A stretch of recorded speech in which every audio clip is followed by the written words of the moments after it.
All right, so just went on a 40+ mile bike ride. So I'm gonna change the oil. I have over 100 miles on this. I have over 100 miles on this bike. I think Talaria in the owner's manual says 300 kilometers, which is 180 miles.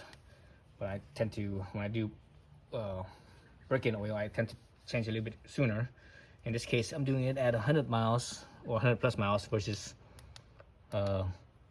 180 miles. But I think that's close enough. So I got my gear oil, right? It comes with the bike. This is GL5 8590. So I'm gonna use that, and I already took off the skid plate, and I had some technical difficulties taking that off. But you can see that in my other video.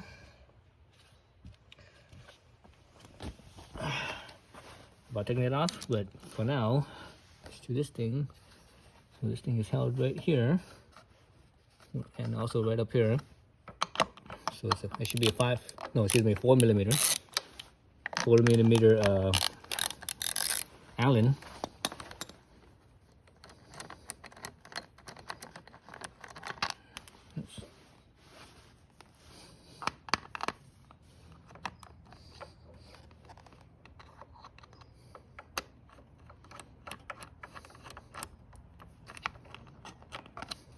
Okay, so it's nice that they use stainless bolts.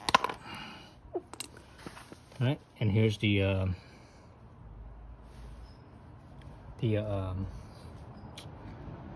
drain hole.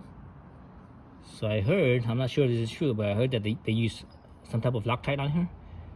I don't know why you would do that. I mean, you have a sealing washer, and the sealing washer, usually it's aluminum, so it's softer, so it crushes down to seal. But that also actually acts because it crushed down. That actually acts like a I wouldn't say it's like a locking, like a locking type nut, but it acts like a locker almost. So I think it feels like 17 millimeters. Just eyeballing it and feeling it. So get a 17 millimeter. You might have to maybe loosen this bolt here because the head, the socket's not gonna fit because of the head. So I think that's 5 millimeter. I think. Let's see. Let me check my 4 millimeter, see if that fits. Nope. So it's 5 millimeter. So let's stick a 5 millimeter in there, and I think this is a 17. So let's go get that. Okay, I have my 5 millimeter here. Swap it over to take out the 4 on the 5. Just off. Oh, it's tight. It's spinning. It's pretty darn tight though. Feels like it has Loctite on it as well. There's no way I could fit a socket. It's just it doesn't have the clearance for a socket. So I'm gonna take this off. Man, that's pretty tight. Definitely has Loctite on here. I can feel it. Man, it doesn't feel like blue Loctite. It feels like a potentially maybe a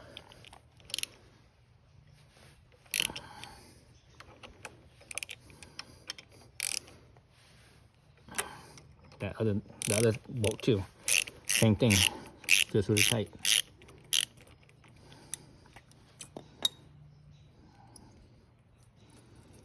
So let's get this thing. Yep. So there's Loctite right there.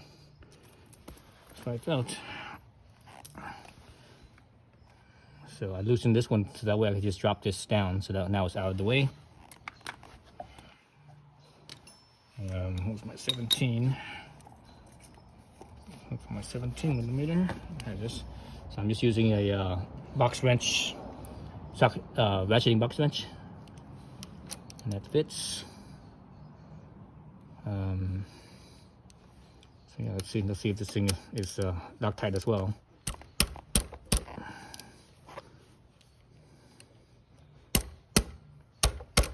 Yep, feels like it. it should have busted out if it wasn't Loctited when I did that. Yep, man, that thing is what? That's just moronic. You know, Loctiting the drain bolt is the dumbest thing I've ever seen. That really is moronic. That's just dumb. Anyways, so what I think I have to do is I have to put a torch to this to weaken up the Loctite. So usually Loctite, I think you need about 250 or so. At least 250 degrees. I can't remember exactly, but you need at least that much, and it will soften up. So let me go get a torch. All right, so I have my little propane torch right here. This is a weaker one. You know, they make different heads. Benzomatic, the brand, they make different heads for different temperatures. So this is one of the lower temperature ones, so it's a little safer. And I'm also using a little temperature gun right here, so where I could, you know, I point at the spot and I see how hot it is. Right now it's 72 degrees, right? So when you're doing this, you gotta be mindful of the heat, where the heat's, you know, where the flame is. Watch out for any soft plastic stuff. So basically, this cable right here, the cable here in the brake line, here's the brake line up right here, and this cable is for the kickstand. This is the switch for the kickstand. So I'm gonna move it up like that, get out of the way. I can start up my propane torch here. So unfortunately, the piezo is not working anymore. So I have to use a little lighter.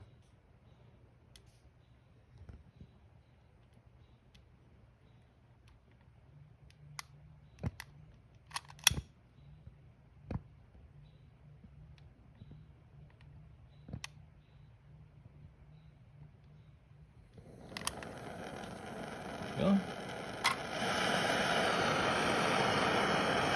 This is a big, you know, this is a pretty big chunk of aluminum. So it's gonna, you know, it's gonna suck up away the heat pretty fast.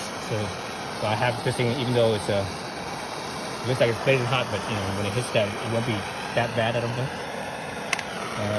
Again, let me see if I could feel any rubber. No, I don't. So I'm just gonna go for it.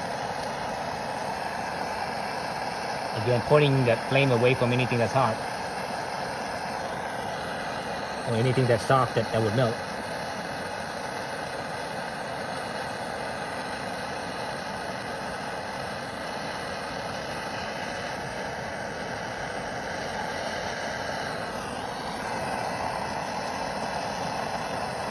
Work the thing, use my temperature gun, and now it's at 200, just under 200 degrees, so it's not that hot yet.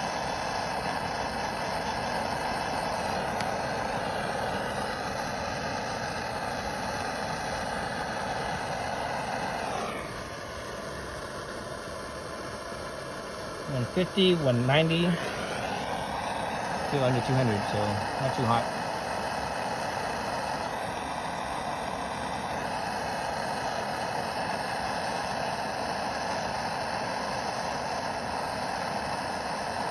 I know, so maybe it might have been a better idea to use a hotter torch. That way it focuses the heat on that spot and heats up faster, just that spot. Whereas a cooler torch, what happens, because it's cooler, the heat is not as focused on that spot, and it dissipates because it isn't as hot, so it dissipates a little. It gives it time, basically. It gives the metal time to dissipate the heat, the aluminum. Whereas a hotter torch will be hot like right there.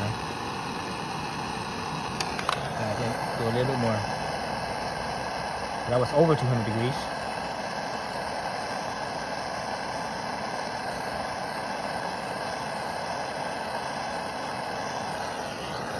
I'm aiming this torch up at the aluminum part.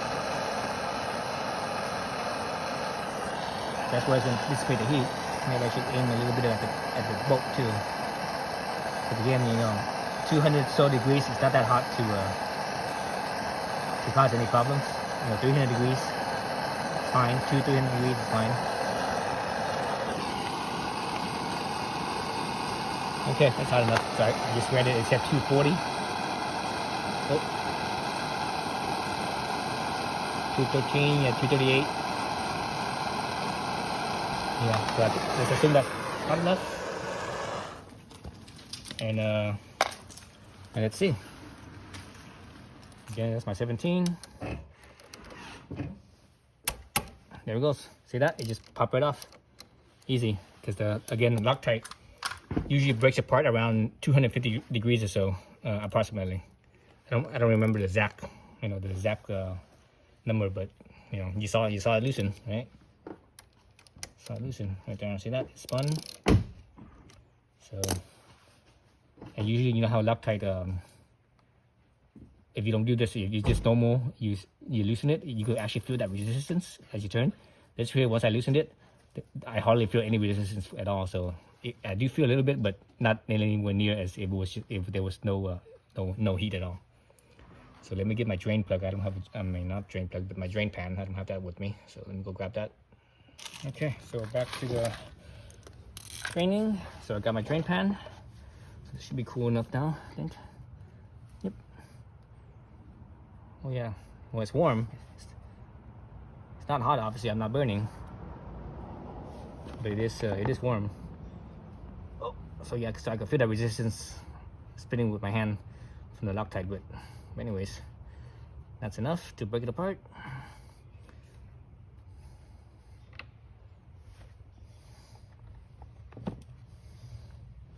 That's my rag.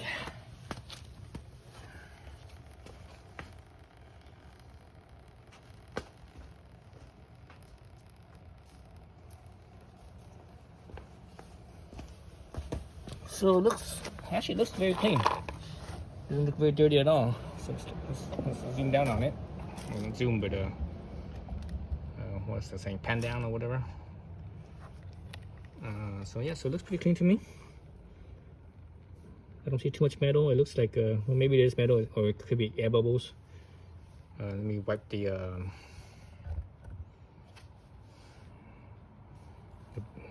bolt off. So it actually tells you what size it is. It's an M16. All right, let's see. All right, M16 by 1.5. So that's a thread pitch. So you see all the Loctite on there, right?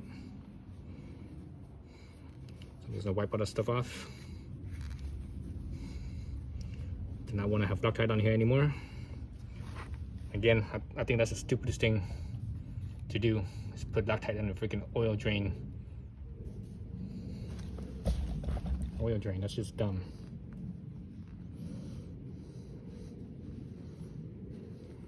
And because this thing needed heat to loosen it up, I mean that's like a permanent type Loctite. Because the medium strength Loctite, the non-permanent one, doesn't need heat to loosen it up. And you could use heat to loosen it up, but it doesn't need it though. Whereas the permanent one, it does. It just does not give. And if it doesn't give, you don't want to mess up the thread, or you don't want to mess up the case here. You might crack your case. Put enough torque on it. Put a big old breaker bar or something like that. Try and take it off. It'll break that case. You crack the case, and also now you have to replace this whole cover. So let me wipe this off some more. Actually, let me take out this washer here. I'm gonna replace this washer. This should be a sealing washer. Jeez, Loctite has it stuck in there too.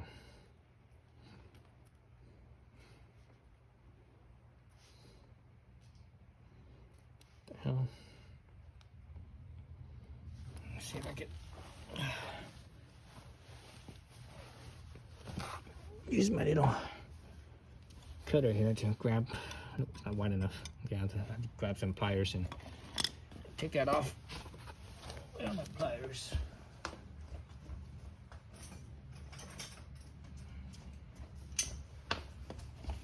Okay, got some slip joint pliers. So I use that to grab the that washer.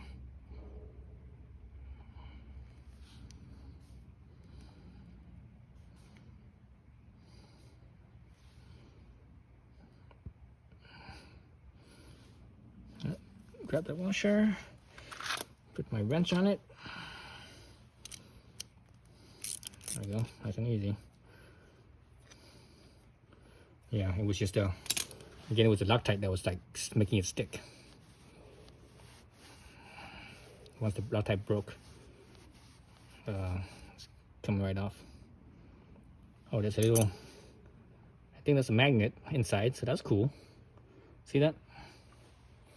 There's not much metal on it, so that's a good thing. I see a little bit of metal, but not too much. Not too much there. So again, let's wipe off the Loctite some more. I should get a wire brush and wipe this off, or brush it off. But actually, now it doesn't really matter because it's already, this Loctite's already loosened, so it's never gonna be the same again. It's never gonna be tight, you know, like it was before again. So it shouldn't really be a problem. But still, there's gunk. Right? There's the gunk from it.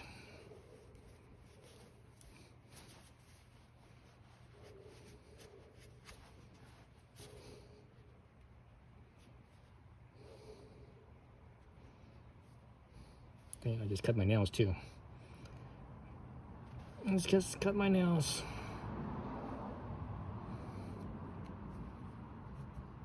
So I usually like to have a little bit of nails.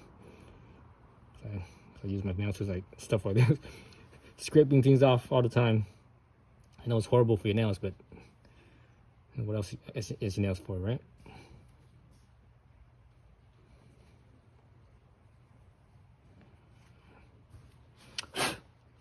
Right, I'm gonna call that good. So now I'm gonna put I have a pack of sealing washer. Let's see, well, that one doesn't fit. So this one, I think this is for my motorcycles. So I have another pack here. This is for my cars. These are all aluminum washer, sealing washers. Oh, this one doesn't fit either. Really? Are you serious? Are you serious? Let me see if I can find another one. Or if I actually have more sizes, bigger sizes, but it might be too big. Dang it. So this is, yeah, so this sealing washer pack here is for cars. It's mainly Honda cars. Honda, Toyotas, same one. This other pack I have is for Honda motorcycles. So that, you know, I have enough to last me a lifetime, basically. You know, it's a lot cheaper on Amazon, right? That's why I got these packs. Because if you go to the dealership, one washer will cost you like $2. Whereas this whole pack here, this is like maybe $10. This pack is probably like 10 or 15 bucks, and just, you know, it's a lot cheaper.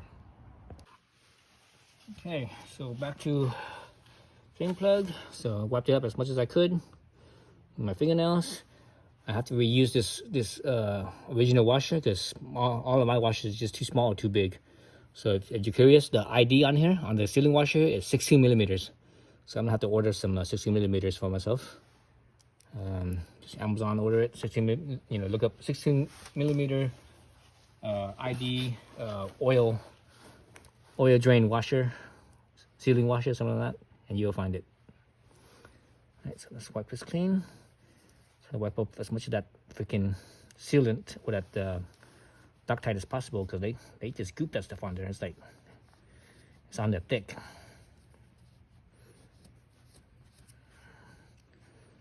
I could scrape some of that off with my fingernails.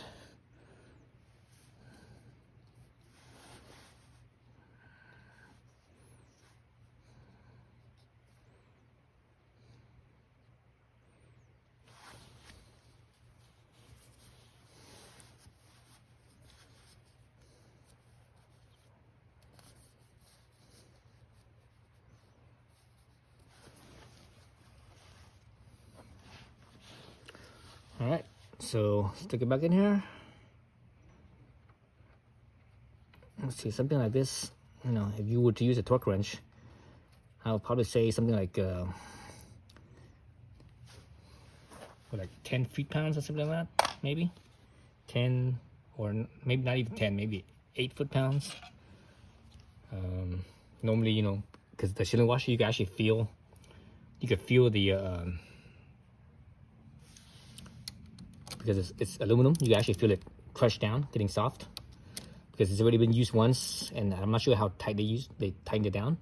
I looked at the washer itself. It actually doesn't seem like it's really been crushed, so that's why I'm confident in using it again. Usually with the sealing washer, if you tighten it down, you actually when you take it out, you actually see it crushed down a little bit. In this case, it wasn't too crushed down. It was just barely crushed down. So that means I don't think they tightened it that tight. It's mainly, it felt tight because of the Loctite. So I'm gonna feel by hand. I'll do this, and I have a very good feel with this. Oh man, I don't feel much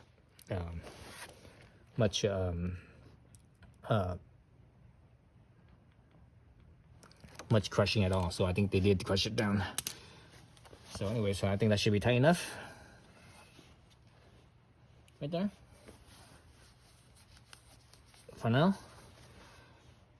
So I drained out, however amount this was.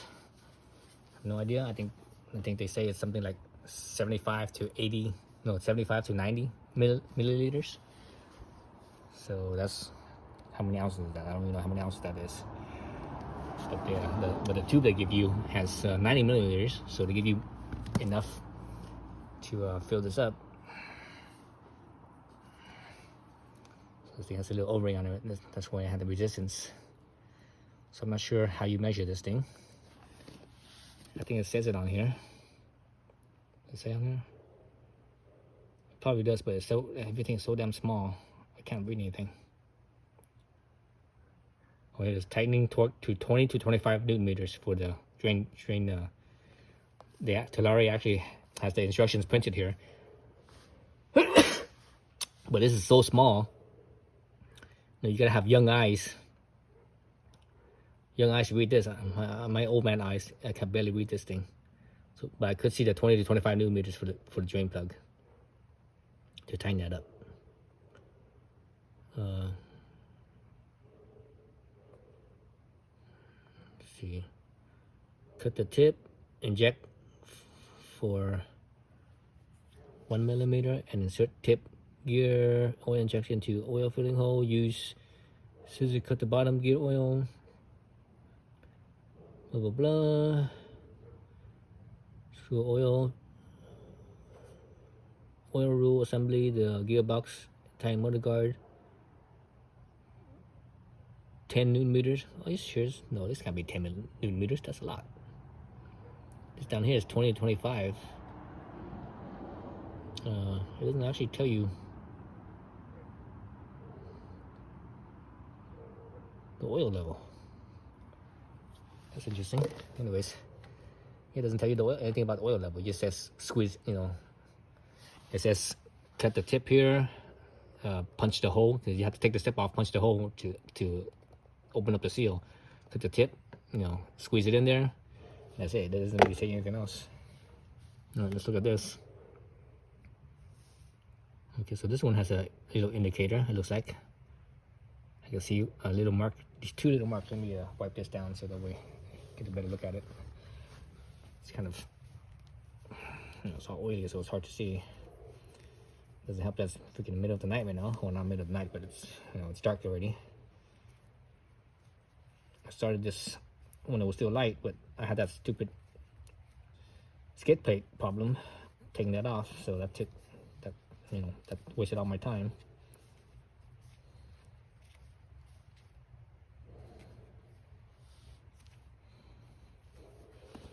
Alright, so let's look at this more carefully now.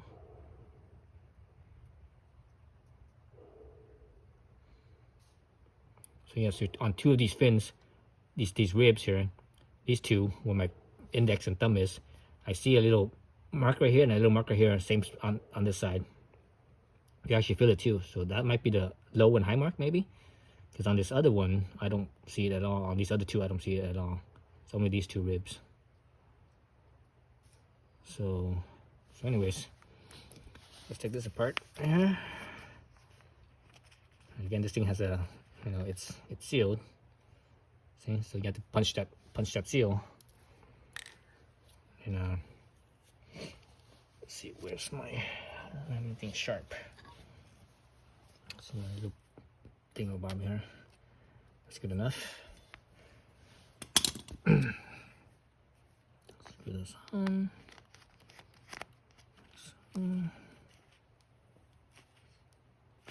And yes, I just need to snip the top. Snip it right at the very edge. Yep, that's enough right there. The hole, you can see the hole. Stick this in here. And checking this, I'm not sure if you need to check it. If all you do is just put it right there like so and check it, or you need to screw this down. You know, again, the instructions wasn't clear on that. It just says,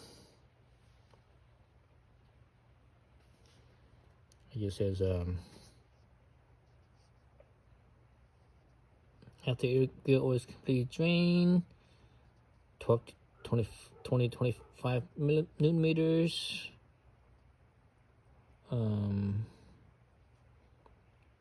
Use scissors to cut tip of gear oil injector for 1 millimeter or 1 millimeter down.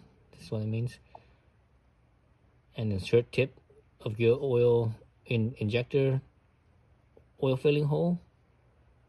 Then use scissors to cut the bottom of the gear oil what the gear oil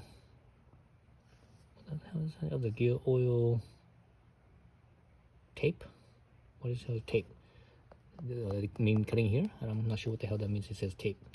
You know, this is, you know, the translation is a little bit off. And inject all gear oil into gearbox tape. Yeah, it doesn't tell you the oil level. I guess I have to look at the owner's manual and see. Anyways, so let's put this in here. So it's good that they get this long injector, because that's about as angle wise, that's about as close as I could get it, and it's literally barely there, it's barely in, like maybe 10 millimeters past the opening. So I'm definitely gonna keep this container because that hole is big enough. I could just, you know, stick the gear oil, you know, like a full size 1 liter tip into the opening and squeeze to fill this thing. Next time I could use it. I could reuse this container.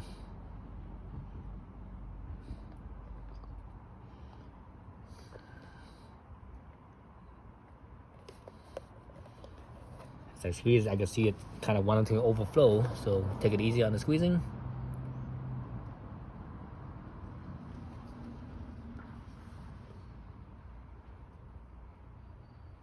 This is the only hole, so it's gonna, I mean, that's the overflow hole, but I think that's a little different though, right? You know, because gear oil is very thick to begin with, so yeah. It's gonna take a little time.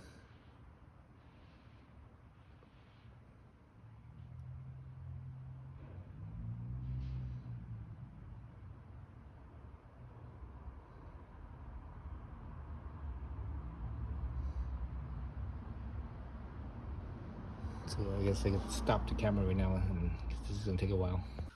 All right, so I done filling it. I pretty much emptied up this tube as much as I could. You know, right now it's on the side stand, so it's tilting this way, so the reading won't be poppy. You have to have it leveled. So you know, so I have to level out the bike. Basically, just pushing this over so that way it's leveled. And that way that gave me more angle here too, because otherwise it stays like this, and there's still quite a bit of oil left in here. Once that tilts over, this tube could angle down more, so that way you could empty out. So it's empty as far as I could tell, and it's just enough. That tube is just enough. So anyways, so tighten this up. That's good enough right there. Wipe it clean. So the drain plug's tight. This is tight. Now all you need to do is just put the skid plate on, and I'm done. All right, I think that's it for today. Well, that's it for this video anyways. Thanks for watching.